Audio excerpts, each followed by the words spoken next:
বাস্তবায়ন করতে গিয়ে আমরা যদি দেখি আমাদের পদ্ধতি এবং কিছু কিছু জিনিসের পরিবর্তন করা দরকার, সেটাও আমরা করব। যে কোনো জিনিস এটা যদি পরিবর্তন না হয়, সংশোধন না হয়, ভালোভাবে এটা যদি অ্যানালিসিস না করা হয়, তাহলে ওটা আর গ্রো করে না।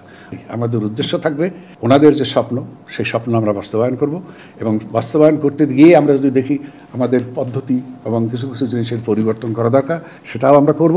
এবং সেটা করার এখনই উন্মুক্ত সময়, ভালো সময়। তার কারণ এখন ওনারা সবাই আছেন ক্ষমতায়, এবং ওনাদেরকে জানাবো যে এটা ওনাদের সেই স্বপ্ন বাস্তবায়নে আমাদের আর কী করা দরকার, এবং ডেফিনেটলি ওনারা আমাদের সাথে থাকবেন। আর যে এটা বৈষম্যর কথা আমরা বলি আজকে, আমরা তো বৈষম্য কী এবং বৈষম্যের ফল কী হতে পারে আমরা ছাত্র সমাজ, পরে জনতা সমাজে দেখিয়ে দিচ্ছে, তাই না?